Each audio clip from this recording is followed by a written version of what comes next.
Matty in the morning, Eric Stonestreet on the phone. Eric, good morning. I am here just rocking out to that song. Whatever that was. That's Demi Lovato. What was that? It's Demi Lovato.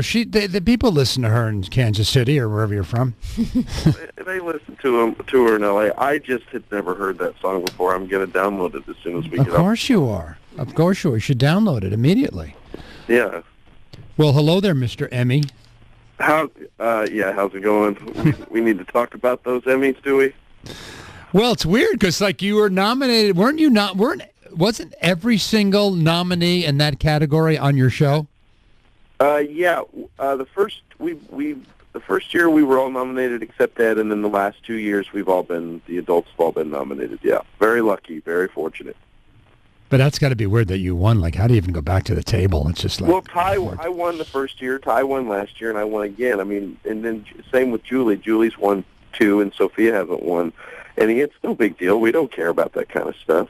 People want to make more about it. But, Ed said right from the beginning, who's plays Jay, look, people are going to win awards. People are going to win individual awards. We congratulate them, and then we go right back to work. I mean, that's all we will care about doing is making people laugh.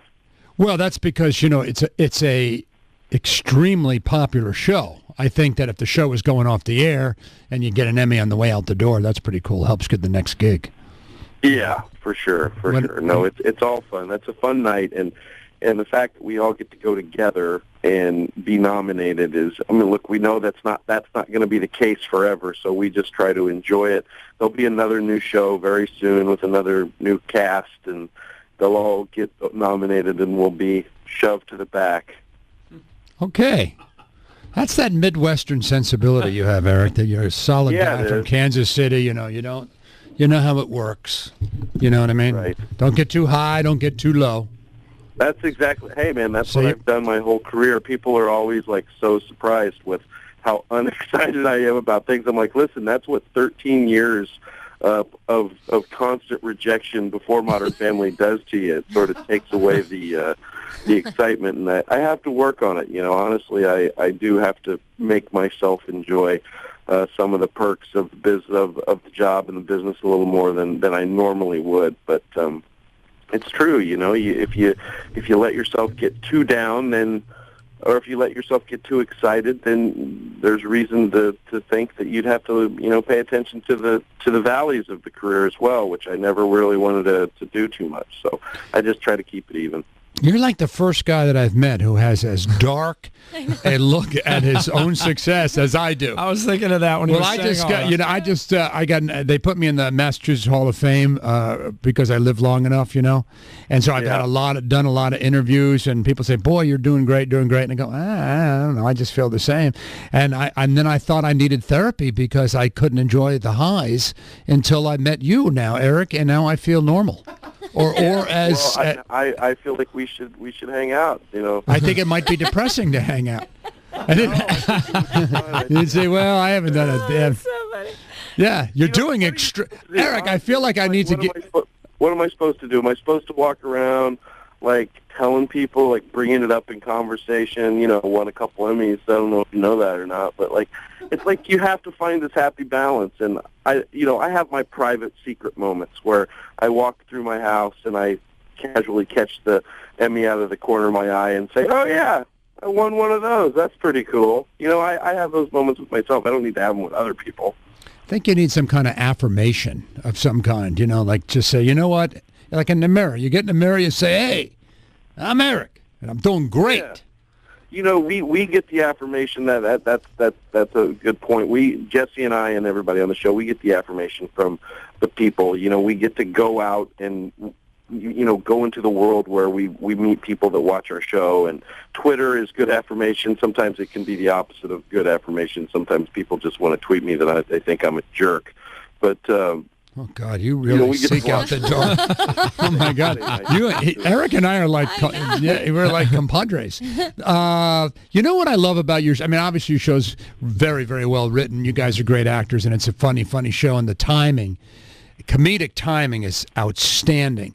But what I don't understand is why don't more comedies do what you do and just drop the stupid laugh track? I hate the laugh track. You guys, it's so. If you had one, it would ruin it. You know, Yeah. I don't know. Are they just too afraid that if they don't tell people when to laugh, they won't know a joke just happened? I don't.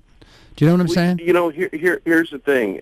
From what I understand, the laugh track on situational comedies. First of all, it wouldn't really never ever take place on a show like ours, because ours is sort of a single camera. You know, and there's usually single camera comedies like, you know, Malcolm in the Middle or Curb Your Enthusiasm and Modern Family, or a situational comedy like Three's Company and Big Bang Theory and those kinds of shows. And from what I understand, the laugh track, the way it's explained, is it's, even though not to you and not to me and not to some people, the laugh track is comforting to the audience because that's what they know and that's what they grew up with. So that's why it's there. Well, anyway, I appreciate the fact that it's not there.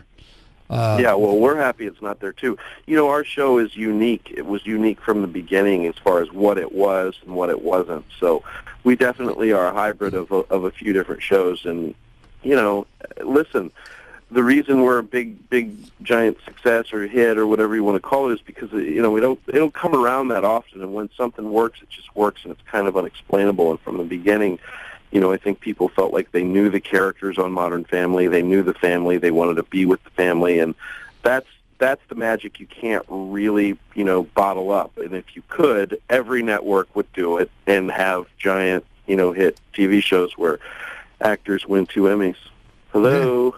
See, that's me. I'm an Emmy winner. Jesse Tyler Ferguson, who plays Eric's other half of his couple, his partner, his lover, his husband, whatever it is, whatever the title is, will be with Eric tonight at the Wilbur Theater. It's kind of a Q&A with Jesse and Eric. Well, yeah, we get to go to these theaters. We just were in Hartford last night. I'm still in Hartford on my way to Boston today. But we turn a theater into a living room, and people just get to hang out with Jesse and I and talk about the show, talk about acting, talk about the business, talk about life. And we have a really great time doing it, and it's literally like a night. You know, we said last night we should start calling this Cocktails with Cam and Mitch, because it really is just hanging out. You know, we're not in character or anything like that, but we just have a good time, and I think when people come out, they absolutely have a good time. Outstanding. That's tonight at 8 at the Wilbur Theater. TheWilbur.com. TheWilbur.com for tickets. Eric, good to talk to you, buddy. Be well. Thanks, man. All right. Keep it steady and even keel. I'll do my best. See you later. Right. Bye.